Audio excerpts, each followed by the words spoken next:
الراحمين يا أرحم الراحمين فرج على المسلمين يا أرحم الراحمين يا أرحم الراحمين يا أرحم الراحمين فرج على المسلمين يا ربنا يا كريم يا ربنا يا رحيم أنت الجواد الحليم وأنت نعم المعين يا أرحم الراحمين يا أرحم الراحمين يا أرحم الراحمين فرج على المسلمين وليس نرجو سواك فادرك إلهي دراك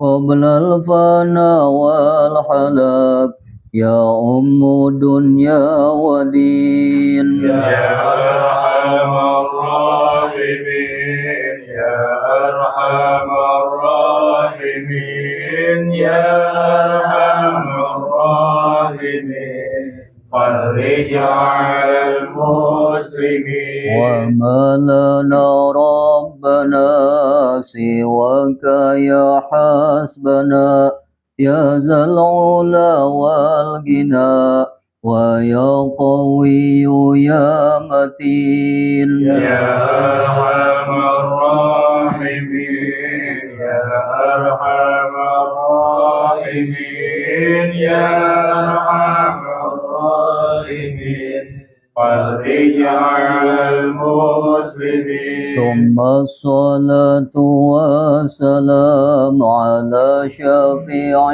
الأنام والآل نعم الكرام والصحب والتابعين يا أرحم الراحمين يا أرحم الراحمين يا أرحم الراحمين فرج على المسلمين اللهم صل وسلم وبارك عليه اللهم صل وسلم عليه Alhamdulillah ala ni'amillah wassalatu wassalamu ala rasulillah Sayyidina Muhammad ibn Abdullah amma ba'd. Puji syukur kehadirat Allah subhanahu wa ta'ala atas segala nikmat yang selalu terlimpah kepada kita semua, sehingga pada malam hari ini kembali bersama-sama kita dapat hadir. Mudah-mudahan hadirnya kita pada malam hari ini selalu dalam lindungan dan dalam curahan rahmat Allah subhanahu wa ta'ala. Salawat teriring salam tidak lupa pula kita sanjungkan kehadiran junjungan kita baginda Nabi besar Muhammad sallallahu alaihi wasallam yang syafaatnya senantiasa kita harapkan di yaumil qiyamah.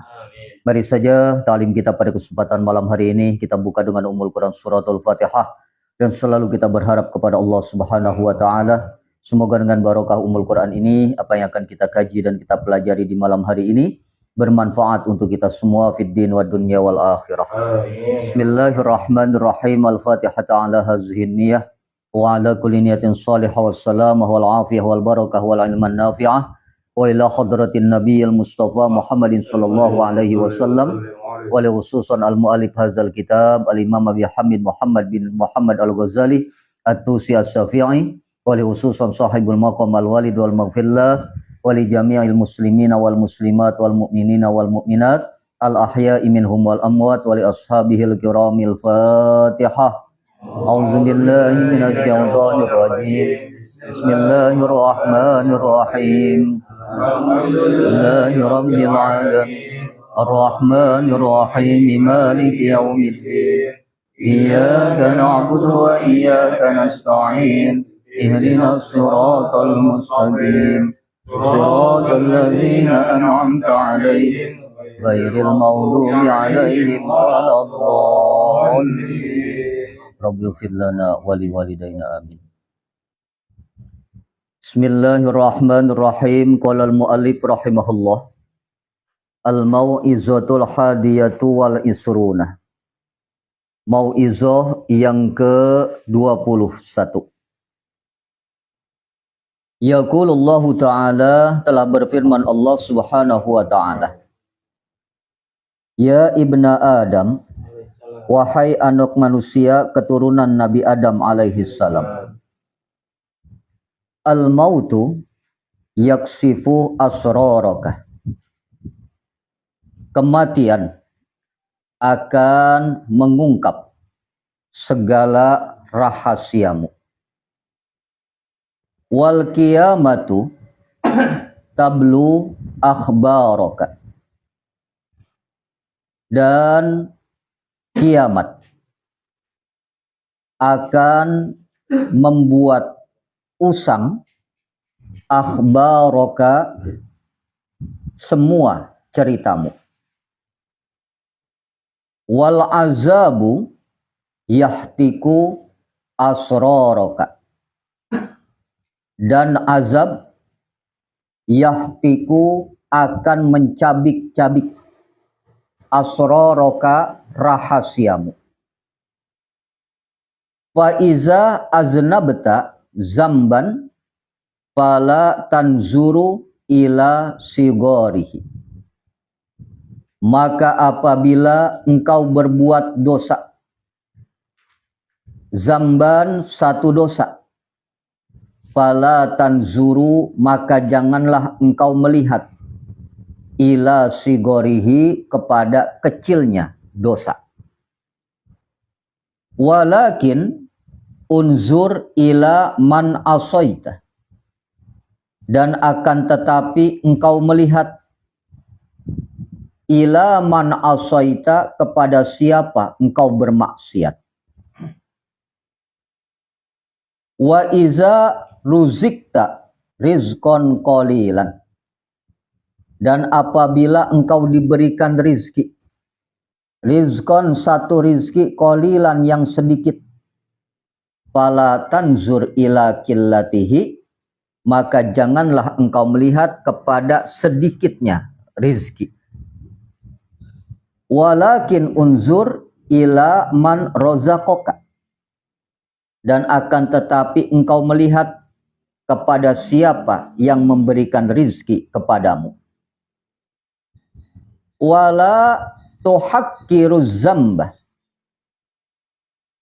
dan janganlah engkau memandang remeh dosa, as-soghiro, yang kecil. Fa innaka, maka sesungguhnya engkau, la tadri, tidak mengetahui, bi ayyi zambin asaitahu, dengan sebab satu dosa engkau bermaksiat. Wala ta'min min makri, dan janganlah engkau merasa aman dari tipu dayaku. Fa inna makri, maka sesungguhnya tipu dayaku, ukhfi alaika, begitu halus atasmu, min dabi bin namli, daripada berjalannya semut, ala sofa, di bukit sofa, fil lailatil muzlimati, di waktu malam yang gelap gulita. Titik. Pada malam hari ini kembali kita melanjutkan kajian dari kitab Al-Mawa'iz fil Ahadisil Qudsiyah, memasuki mau'izoh yang ke-21, yang di dalamnya Allah Subhanahu wa ta'ala mengingatkan kepada kita agar berhati-hati di dalam kehidupan ini, agar tidak merugi nanti ketika kita bertemu dengan Allah Subhanahu wa ta'ala. Lebih tegasnya, mari kita lihat apa yang difirmankan oleh Allah Subhanahu wa ta'ala. Kata Allah, Ya ibna Adam, wahai anak manusia keturunan daripada Nabiullah Adam alaihi salam, al-mautu yaksifu asraraka, yang namanya kematian, yaksifu, itu mengungkap, asroroka, rahasia engkau. Ketika kita hidup, semua rahasia tidak akan pernah terungkap. Ada saja rahasia kehidupan kita yang orang nggak bakalan tahu. Karena kita menyimpannya dengan sebaik-baiknya. Tapi ketika kita mati, pada saat itulah diungkap oleh Allah semua yang menjadi rahasia kita. Bahkan mungkin rahasia yang kita sudah lupa. Maka jelas dikatakan Allah di dalam Al-Quran, khalaqal mauta liyabluwakum ayyukum ahsanu amala. Allah menciptakan yang namanya kematian, liyabluwakum, untuk menguji kamu sekalian. Ayyukum ahsanu amala, siapa di antara kamu yang paling baik amal perbuatannya. Artinya apa? Ketika kita hidup di alam dunia, kita sendiri nggak pernah tahu kita ini termasuk orang yang baik atau yang tidak baik. Cuman yang pasti, ketika kita dikatakan orang tidak baik, marah kita. Padahal mungkin itu kenyataannya. Kita selalu menganggap diri kita baik, bahkan mungkin lebih baik dibandingkan orang lain. Dan ternyata apa yang menjadi anggapan kita ini semu. Apa yang menjadi anggapan kita ini nggak jelas. Karena sebetulnya hidup kita ini di alam dunia adalah sesuatu yang tidak jelas. Tidak jelasnya di mana? Contoh, kadang kita sakit, kadang kita sehat. Kadang kita bahagia, kadang kita sedih. Artinya apa? Nggak jelas nih kehidupan kita. Karena segala sesuatu di alam dunia bisa berubah. Cuma satu yang pasti, yaitu kematian. Dan melalui kematian ini, Allah ungkap segala sesuatu tentang diri kita. Apakah kita orang yang baik atau orang yang tidak baik, semuanya itu baru kita ketahui pada saat kita mati. Bahkan ketika sakaratil maut diperlihatkan kepada kita tentang semua perjalanan hidup kita. Baik yang baik ataupun yang tidak, semuanya diperlihatkan oleh Allah. Dan pada saat itulah kita baru mengetahui di mana tempat kembali kita, sorga ataukah neraka. Maka semua rahasia di situ diperlihatkan oleh Allah Subhanahu wa Ta'ala. Maka kita diperintahkan oleh baginda Rasul hendaknya berdoa, warzuqni bihusnil khatimah. Ya Allah, berikan rizki kepadaku mati dalam keadaan baik. Itu yang kita minta.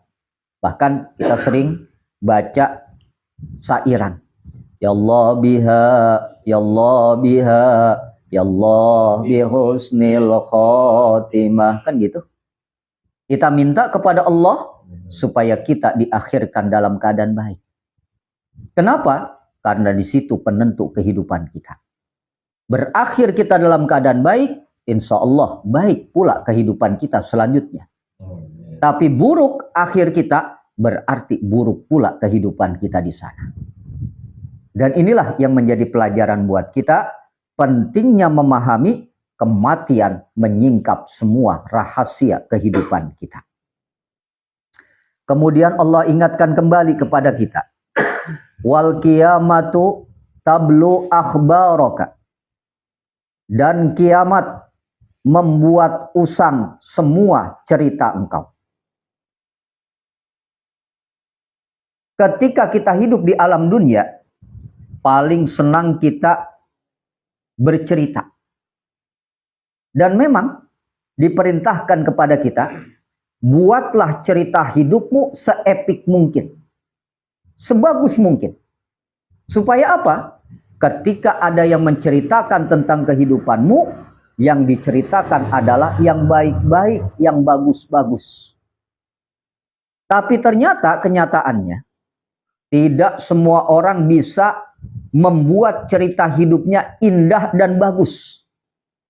Karena ternyata di dalam perjalanan hidupnya ada saja cerita yang jelek, ada saja cerita yang tidak bagus. Banyak nggak? Banyak. Termasuk kita. Kadang kita jadi orang benar, diceritain sama orang kebenaran kita, kebaikan kita. Kadang kita jadi orang nggak benar, diceritain semua keburukan-keburukan hidup kita. Dan itulah yang namanya manusia. Maka sebagai manusia juga, buatlah cerita hidup kita sebagus mungkin. Ketika anak cucu kita bercerita tentang hidup kita, indah. Ketika orang lain bercerita tentang kehidupan kita, indah. Dan bisa menjadi suri tauladan, contoh bagi orang lain. Namun ketika kiamat datang, semua cerita tentang kehidupan kita usang jadinya semuanya. Usangnya di mana? Usangnya cerita kehidupan kita udah nggak ada lagi manfaatnya sama sekali. Coba di hari kiamat siapa yang mau nyontoh kita? Nggak ada. Di hari kiamat siapa yang mau menjadi panutan di dalam kehidupan kita? Nggak ada.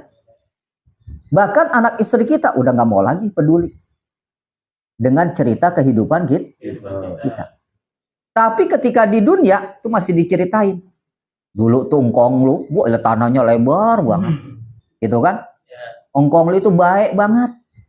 Masih diceritain, nggak usang tuh dari generasi ke generasi. Pertama dari generasi anak ke generasi cucu, ke generasi cicit, ke generasi cangkawarek, nggak usang ceritanya. Tapi ketika kiamat datang, semua cerita itu usang. Nggak ada lagi udah yang menceritakan. Kenapa? Karena masing-masing punya cerita hidupnya sendiri-sendiri. Dan dia harus mempertanggungjawabkan dengan cerita kehidupannya masing-masing. Maka selagi kesempatan ada di alam dunia, buatlah cerita hidup kita yang baik-baik, yang bagus-bagus, sehingga tidak usang di lekang zaman. Nih, pentingnya kita memahami tentang hakikat kiamat. Yang ada di kiamat nanti cuma kebenaran. Yang ada di kiamat nanti cuma berita yang baik-baik. Yang buruk diperlihatkan tuh oleh Allah semuanya. Maka nggak ada rahasia lagi ketika kiamat sudah sampai. Kemudian, wal azabu yahtiku asraraka. Dan azab itu mencabik-cabik rahasiamu. Artinya apa? Ketika azab sampai kepada diri manusia, maka itulah pembuktian yang sebenarnya dari rahasia yang selama ini disimpan di alam dunia. Contoh, ketika kita masuk ke dalam kubur, orang baik atau tidak kita termasuknya, di situ terlihat. Kalau dia orang baik, rahasianya kebaikan semuanya. Di dalam kubur enak. Bahasa kitanya, malaikatnya juga nanyanya enak. Contoh, yang mati Pak Haji. Pak Haji, baru nyampe. Kan begitu kan? Kayak kita ngobrol aja Pak Haji. Nggak dibentak-bentak. Nggak dipasang muka masam. Atau sesuatu yang membuat dia takut. Enggak. Kenapa? Karena rahasia hidupnya adalah yang baik, Tapi sebaliknya, kalau rahasia hidupnya selama ini yang buruk-buruk, masuk ke dalam kubur aja, malaikat nyambutnya. Bentakan, teriakan, pukulan, dan segala sesuatu yang menyeramkan. Maka azab yang diberikan Allah, hakikatnya adalah mencabik semua rahasia kehidupan kita, sehingga tidak ada lagi yang namanya rahasia hidup. Terlebih lagi di hari kiamat. Pada saat kita dihisab oleh Allah Subhanahu wa Ta'ala, diperhitungkan segala amal perbuatan kita, ibadah kita, di situ kita baru tahu semua rahasia kehidupan kita. Maka ingat, kalau kita nih pengen masuk surga melalui hisaban dulu, rasa-rasanya susah kita buat masuk surga. Kalau dihisab nih, buktinya mana? Gampang. Kita hidup sehari 24 jam, benar? Berapa waktu, berapa jam yang kita pakai buat ibadah? Sholat 5 waktu, paling lama kan 5 menit kita. 5 kali 5 baru 25 menit yang kita pakai buat ibadah. Sisanya 23 jam lebih kita pakai buat apa? Kadang-kadang kita pakai buat maksiat. Kemudian kita ngandalin pengen masuk surga melalui hisaban. Bisa kira-kira masuk surga? Susah. Berat. Maka mohon nama Allah. Pertama, dipermudah hisaban kita. Berdoa kepada Allah. Allahumma hasibni hisabai yasir. Ya Allah, aku memohon kepadamu hisaban yang gampang, hisaban yang mudah. Jangan pakai dipersulit. Sekarang kita logika aja nih, kita belanja banyak, gitu kan? Masuk ke kasir. Itu kita ibaratkan hisaban dari kasir. Butuh waktu lama nggak kalau belanjaan kita banyak? Lama. Apalagi di akhirat hisabannya. Seumur kita. Tentunya jauh lebih lama. Maka orang yang dihisab, jarang yang selamat. Mohon kepada Allah supaya dipermudah hisaban kita. Dan kalau bisa masuk surganya jangan pakai dihisab. Pengen nggak kita begitu? Pengen. Masuk surga sunilonong aja. Panggil Fulan bin Fulan, masuk surga. Jadi nggak pakai dihisab lagi udah. Kita pengen kan begitu? Pengen. Nah ini. Maka berusahalah kita untuk mempermudah hisaban diri kita. Caranya bagaimana? Ya memperbanyak amal soleh dan amal ibadah. Ini yang terpenting buat kita. Jadi azab pada hakikatnya adalah mencabik-cabik, membuka semua rahasia di dalam kehidupan kita. Semakin banyak dosanya, maka azabnya juga semakin hebat, semakin pedih. Ibaratnya ya kayak di dunia aja dah. Orang yang korupsi misalnya 1 miliar, kan di penjaranya paling 3 bulan. Bener nggak? Kadang-kadang kagak ada pakai 3 bulan, sebulan gitu kan? Terus disuruh bayar denda 300, kan masih untung 700 juta. Bener ya? Nah kalau yang udah triliunan, ya penjaranya juga beda. Pakai aci tahunan gitu kan? Ya tergantung hakimnya juga sih. Nah ini yang terpenting buat kita. Jadi azab tuh begitu perumpamaannya. Maka Allah tegaskan. Faiza aznabta zamban fala tanzur ila sigorihi. Maka apabila engkau berdosa dengan satu dosa, maka jangan engkau lihat kecilnya dosa itu. Artinya apa? Jangan suka milah-milih dalam hidup ini. Kadang-kadang kita nih lemes banget. Zina dosa besar. Gitu kan? Iya. Kalau nyolek doang mah dosanya kecil. Ada nggak begitu? Ada kan? Mabuk, apa nyungsep, dosa besar. Kalau nyicipin doang mah 2-3 teguk, agak pakai mabuk, agak ngapa-ngapa. Ada yang model begitu ada? Banyak kan? Artinya apa? Jangan pakai dibeda-bedain. Satu hukum kalau ketetapannya sudah haram, ya haram. Kenapa? Karena ada ulama, ini bukan ulama sebenarnya, orang yang pemahamannya nggak nyampe. Ketika dikatakan khamr itu haram, dia mengatakan hukumnya haram. Kemudian ditanya, orang yang minum khamr kira-kira dosa apa kagak? Dia ngomong kagak. Kan cuma hukum khamrnya doang yang haram. Sedangkan orangnya yang minum kagak haram. Ini kan orang yang pahamnya apa kalau begini nih ya? Hah? Padahal apa? Suatu hukum ditetapkan ketika ada yang melakukan, maka hukum itu berlaku buat orangnya. Lah kagak mungkin khamar haram kagak ada yang nyentuh. Nggak mungkin kan? Setiap Allah menetapkan satu hukum, pasti manusianya ada yang melakukan.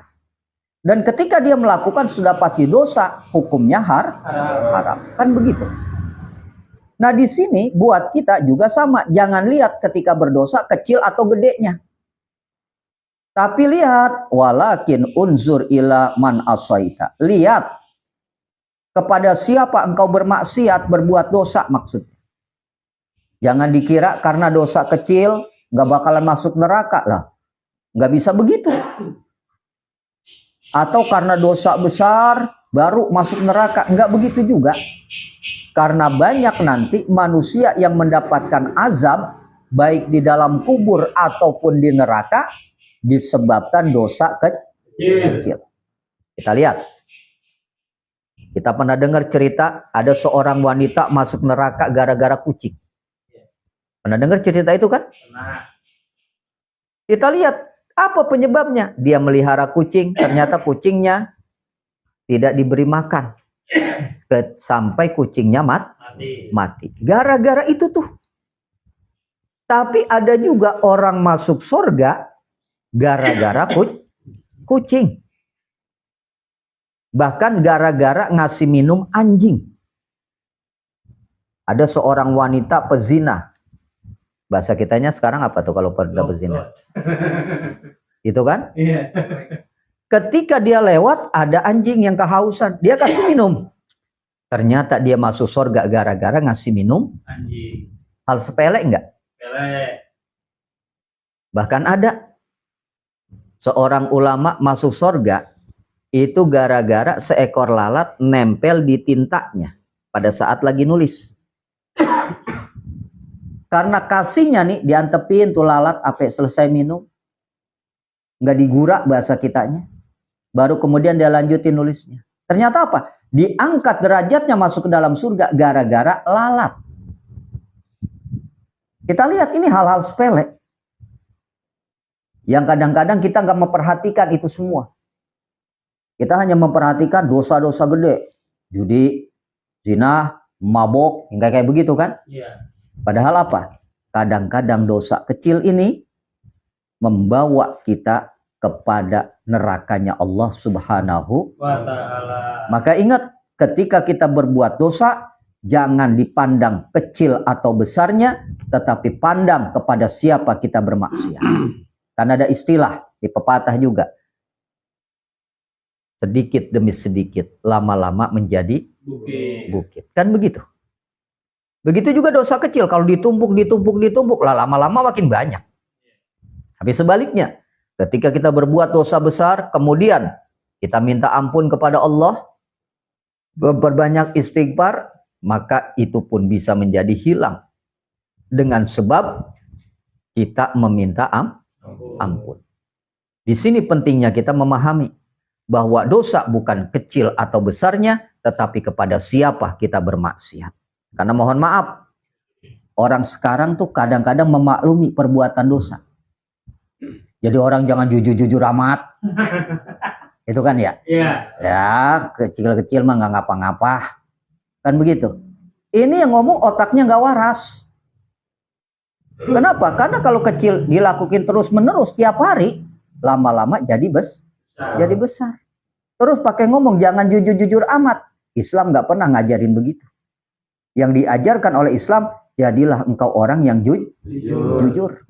Kan begitu. Ya, ini kadang-kadang mohon maaf, yang kecil kita anggap sepele. Padahal itu mungkin yang akan mencelakakan kita dan memasukkan kita ke dalam neraka. Jadi kalau dia ngomong begitu, bilang aja, ini orang lagi ngelindur. Orang yang kagak waras. Lalu, wa iza ruzikta rizqan qalilan fala tanzur ila qillatihi. Dan apabila diberikan rizki kepadamu satu rizki yang sedikit, maka jangan engkau memandang kepada sedikitnya rizki itu. Walakin unzur ila man rozaqoka. Tetapi lihat siapa yang memberikan rizki kepadamu. Kenapa? Karena buat kita mohon maaf nih. Rezeki Allah kasih sedikit. Jangan pakai ngeluh. Apalagi nyalahin Allah yang ngasih rizki kita. Yang harus dilihat adalah manfaatnya. Ketika Allah memberikan rizki kepada kita sedikit, maka ibadah kita yang sedikit pun diterima oleh Allah Subhanahu wa ta'ala. Enak nggak? Enak. Gara-gara rezeki kita yang sedikit, maka ibadah kita yang sedikit juga diterima sama Allah. Nah, lalu bagaimana Ustadz kalau orang yang dikasih rezekinya banyak, ketika ibadahnya aja sedikit, nggak diterima? Kenapa? Karena yang diberikan Allah rezekinya banyak. Maka ibadahnya juga harus banyak. Contoh nih, kita infak, karena memang duit kita sedikit, 5.000 cuman. Terus ada orang kaya, duitnya banyak, infak 5.000 juga. Lah kagak urup. Bener? Kenapa? Rezeki dia banyak. Nah, hitungannya juga di hadapan Allah. Kita ngasih 5.000, dia ngasih 5.000, beda. Dia mah rezekinya dikit, kasih 5.000, keperluannya banyak. Maka nilainya jauh lebih besar dibandingkan orang yang rezekinya banyak, ngasihnya cuma 5.000. Kata Allah, yang begitu mah nggak ada nilainya. Karena nggak sebanding dengan rezeki yang diberikan Allah. Ini hebatnya orang yang selalu dikasih rezeki sedikit. Jadi jangan menyesal. Hebatnya orang yang dikasih rezeki sedikit, ibadahnya sedikit juga diterima Allah. Tapi sebaliknya, orang yang dikasih rezeki banyak, ibadahnya sedikit, nggak diterima Allah. Karena nggak sebanding dengan rezeki yang diberikan Allah. Ini hebatnya. Dan jangan menyesal. Jadi, sedikitnya rezeki yang diberikan Allah, jangan lihat rezekinya. Tapi lihat siapa yang memberikan rezeki itu. Kita nih kadang-kadang suka lupa. Pas rezeki dikasih banyak pula, alhamdulillahnya bereron. Banyak gak? Alhamdulillah. Pas dikasih rezeki sedikit. Ini kadang-kadang kita lupa. Padahal apa? Allah kadang-kadang sudah mengukur rezeki kita. Kalau dikasih banyak, bisa dipakai maksiat. Maka Allah kasih sedikit. Kan begitu. Kenapa? Kita nggak pernah tahu dan nggak bisa mengukur diri kita. Kadang-kadang diri kita benar, kadang-kadang diri kita nggak benar. Begitu pun di dalam masalah rezeki. Ada yang dikasih rezeki banyak, pelitnya bukan main. Ada yang dikasih rezeki sedikit tapi dia pemurah. Sehingga apa? Nggak berubah dirinya dengan sebab rezeki yang diberikan Allah. Banyak nggak orang yang kasih rezeki kemudian berubah? Banyak. Ini yang mesti kita sadari. Sehingga kemudian ada yang bertanya juga, Ustaz, kenapa sih kalau berdoa nggak langsung dikabulin? Ada kan begitu ya? Coba kalau berdoa langsung dikabulin, kan enak, gitu kan? Pertanyaannya, kalau berdoa langsung dikabulkan, maukah kita ketika kita maksiat langsung dikabulin juga azabnya? Ayo. Allah kan adil. Ini kadang-kadang kita yang bilang kagak adil. Allah kagak adil banget dah. Kenapa sih kalau berdoa kagak dikabulin? Cepet-cepet. Pertimbangan itu tadi. Coba kalau kita maksiat langsung dikasih azabnya. Kemudian kita berdoa juga langsung dikabulin. Mau nggak kita? Enggak. Kan kita mah curang. Bener nggak? Doa pengen cepet dikabulin, tapi ketika kita maksiat azabnya nggak pengen buru-buru. Itu kita. Makanya lihat keadilan Allah begitu tuh. Kenapa doa kita suka nggak dikabulin dulu? Karena azab Allah pun datangnya nggak segera. Coba kalau kita maksiat langsung datang azab Allah, kan repot. Benar nggak? Inilah bentuk keadilan yang diberikan oleh Allah Subhanahu wa Ta'ala. Begitupun di dalam masalah rezeki, ada yang banyak, ada yang sedikit. Jangan pakai iri ketika orang dikasih rezeki banyak. Kita syukuri. Dan inilah keadilan yang diberikan Allah kepada diri kita. Jadi lihat siapa yang memberikan rezeki kepada kita. Kalau kita sadar Allah yang memberikan rezeki, insya Allah kita termasuk orang yang bersyukur. Maka diingetin lagi, wala tuhakkiru zamba shaghira, dan janganlah engkau memandang remeh dosa yang kecil. Fa innaka la tadri bi ayyi zambin asaitahu, maka sesungguhnya engkau tidak tahu dosa yang mana yang menyebabkan engkau bermaksiat kepada Allah. Kita nggak pernah tahu. Apakah gara-gara dosa kecil sehingga akhirnya kita bermaksiat kepada Allah?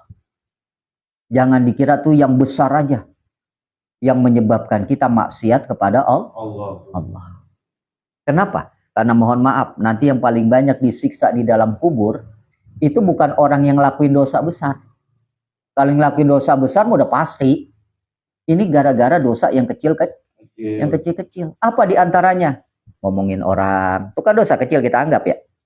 Apalagi menurut lemes banget. Itu di dalam kubur yang paling sering itu. Lalu apalagi kencing, tapi ceboknya kagak bersih. Banyak nggak yang begitu tuh? Banyak. Yang kecil-kecil, yang kita anggap remeh. Itu yang paling banyak disisa dalam kubur yang kayak begitu. Terus yang wudhu kurang rapi, itu yang kayak begitu tuh. Yang kecil-kecil. Sedangkan kalau yang besar, malaikat tuh kagak pakai nanya lagi, udah main gede aja. Kan begitu kan ya? Nah ini yang kecil-kecil, yang kadang-kadang kita anggap remeh. Yang akhirnya menyebabkan kita maksiat kepada Allah. Dan ingat, dosa besar diawali dari dosa kecil. Contoh. Orang-orang yang korupsi, kan udah kelas berat semua itu, Mak. Maka sebutannya adalah korupsi. Padahal ini bahasa cuma diperhalus doang. Benar nggak? Coba kalau kita bahasakan garong, maling, tentunya lebih malu dia daripada bahasa korupsi. Kan begitu kan? Karena bahasanya diperhalus, nggak malu udah. Padahal sama garong, maling, dede juga itu.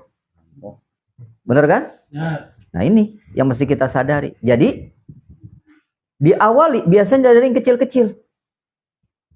Pertama seperak, 2 perak, gitu kan? Ningkat jadi 100, 200, ningkat lagi jadi 1000, 2000 gitu kan? Ningkat lagi dari 1 juta, 2 juta, dari 1 miliar, 2 miliar, ningkat lagi jadi triliunan, apalagi ke sono sebutannya. Itu semuanya diawali dari yang kecil. Kenapa? Karena dia merasa aman. Kecil gak ketahuan, gedean dikit dah. Gedean dikit gak ketahuan, gede beneran udah. Dan ini yang menyebabkan manusia menganggap kecilnya satu dos. Padahal dari situ dia akhirnya bermaksiat kepada Allah Subhanahu wa ta'ala. Dan yang selanjutnya, wala ta'man min makri. Dan janganlah engkau merasa aman dari tipu dayaku, kata Allah. Fa inna makri ukhfi alaika min zabibin namli ala sofa fi lailatil muslimah. Karena sesungguhnya tipu dayaku, kata Allah, ukhfi, samar betul. Engkau tidak akan menyadarinya. Seumpama seekor semut berjalan di bukit Sofa di malam gelap yang gelap gulita. Bayangin, bukit Sofa kalau yang udah pernah ke sono, itu warna batunya hitam. Jadi ibarat seekor semut kecil berjalan di batu hitam, jalannya di waktu malam kelihatan. Boro-boro, kita senter kagak kelihatan. Apalagi gelap betul. Begitulah tipu daya Allah. Jauh lebih hebat dibandingkan tipu daya siapapun. Makanya ada satu ayat. Wa makaru wa makarallah wallahu khairul. Kamu sekalian menipu. Tapi ingat, Allah jauh lebih hebat tipuannya. Dan sebaik-baik penipu adalah Allah. Coba bayangin. Bukan berarti Allah tukang tipu, bukan. Maksudnya di sini supaya manusia menyadari bahwa Allah Subhanahu wa ta'ala memberikan kesempatan kepada kita hidup. Di situ terkadang kehidupan kita tertipu diri kita sendiri. Berapa banyak orang udah tua nggak ngerasa tua? Ayo. Rambutnya udah ubanan, rasanya muda aja. Ada yang begitu kan? Matanya udah rada-rada kotok, rasanya masih muda aja. Masih lama sama mati. Ada kan yang begitu kan? Ini adalah manusia-manusia yang tertipu. Makanya dikatakan, wa mal hayatud dunya illa mataul gurur. Tidak ada kesenangan dunia kecuali kesenangan yang menipu. Banyak betul nih kita yang tertipu dengan kehidupan dunia. Padahal apa? Kita nggak sadar kan? Kita kemarin masih jadi bocah. Sekarang udah punya bocah. Bener nggak? Habis punya bocah atau punya cucu aja. Padahal kita suka ngomong juga kadang-kadang. Ya padahal baru kemarin dah. Kan begitu kan ya? Tahu-tahu udah tua aja. Inilah yang dikatakan tipu daya Allah begitu. Bahkan ada satu cerita pernah nih terjadi kepada Nabi Ibrahim alaihissalam. Nabi Ibrahim mesen, nanti kalau aku mau dicabut nyawaku, kasih tanda-tanda ya. Kata bahasa kita begitu tuh. Kemudian apa? Kata malaikat Israel, iya, nanti dikasih tanda-tanda sama Allah. Lama tuh malaikat Israel nggak berkunjung-kunjung. Tiba-tiba langsung datang, jelok aja. Besar Betawi kan begitu. Lah, Nabi Ibrahim bingung. Ada apa Israel? Lah, udah nyampe waktunya. Bahasa kitanya kan begitu kan? Kan kalau menyabut nyawaku harus ada tanda-tandanya. Kan udah ada Ibrahim. Mana tandanya? Itu uban. Rambut udah ada yang Putih. yang putih. Kita udah ada yang putih nih. Banyak banget udah kan ya? Kan gitu kan? Ini mau bukan nyinggung Pak Hatman, enggak. Kan gitu kan? Dikasih tahu tuh tanda-tandanya. Jadi enggak ujug-ujug langsung begitu aja. Dikasih tahu segala sesuatunya. Cuma apa? Kadang-kadang kita yang tidak menyadari. Sehingga apa? Tertipu kita dalam kehidupan dunia. Coba kalau kita waspada setiap saat, setiap hari. Seperti itu. Padahal apa? Semuanya itu sudah diberikan penjelasannya oleh Allah Subhanahu wa Ta'ala. Sehingga apa? Sadari kehidupan kita. Apalagi Nabi udah ingetin nama kita kan begitu kan? Umur umatku pendek-pendek, nggak ada yang panjang. Sekalinya ada yang panjang, udah ribet semuanya. Kan gitu kan?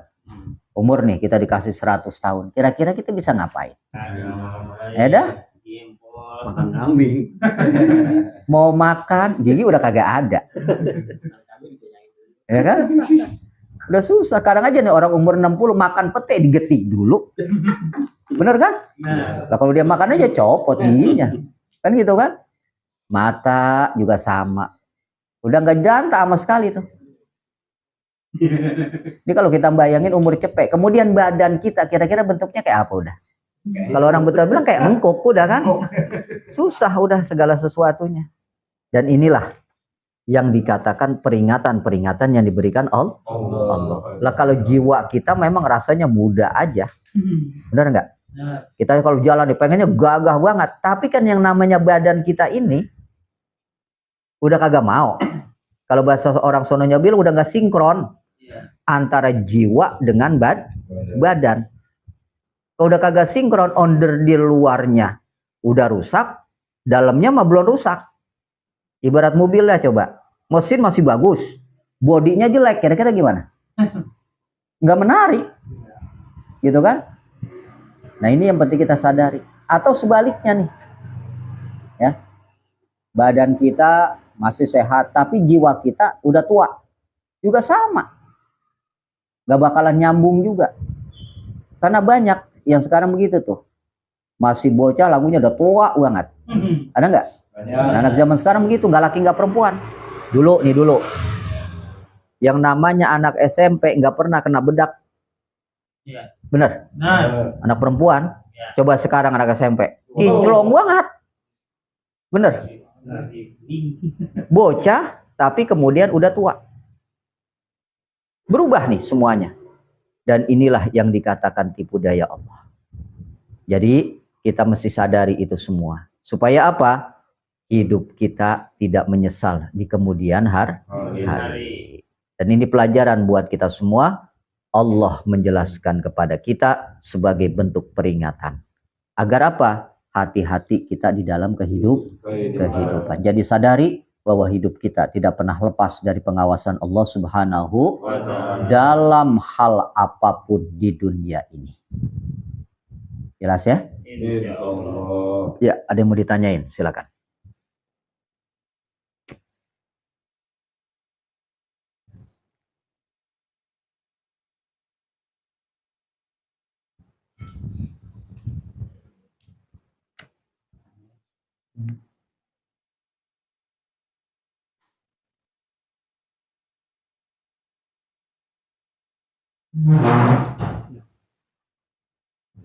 Ya.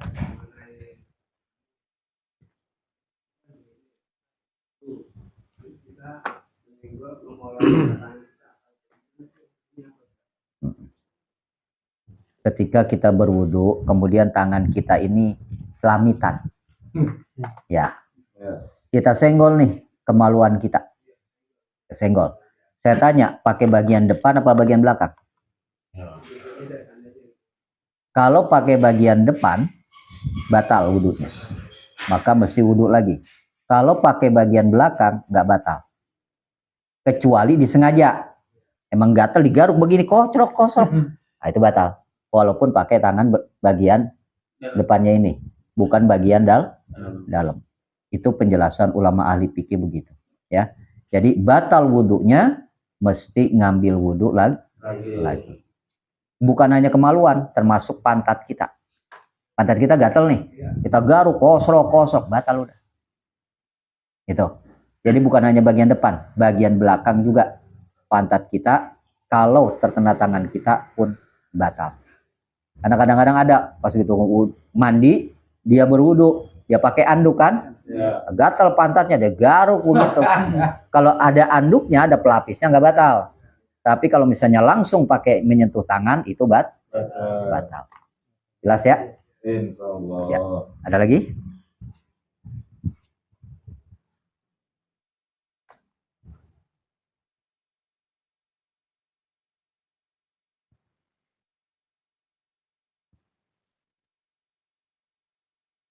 Udah paham? Udah ngantuk ini? Untuk kali. Doi, mana doi?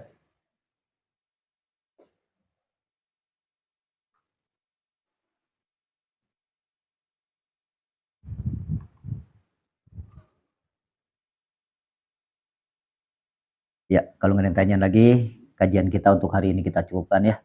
Mudah-mudahan walaupun singkat bermanfaat buat kita semua. Mari kita baca doa akhir majlisnya. Bismillahirrahmanirrahim. Subhanakallahumma wa bihamdika asyhadu an la ilaha illa anta astaghfiruka wa atubu ilaik. Kurang lebihnya mohon maaf. Wassalamualaikum warahmatullahi wabarakatuh. Waalaikumsalam warahmatullahi wabarakatuh.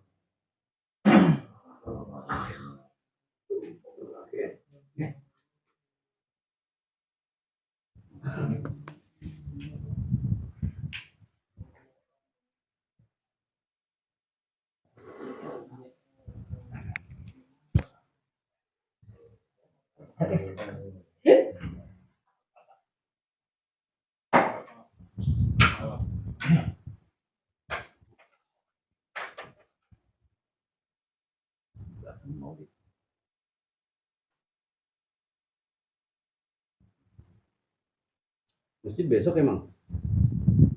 Mulut. Katanya ketuanya kan ente. Double job. Double strike. Ada di pinggiran. Emang belum ada yang koordinasi sama Sarmin? Belum ada yang koordinasi sama Sarmin? Ngobrol udah ya, selesai udah. Makasih. Ya, thank you.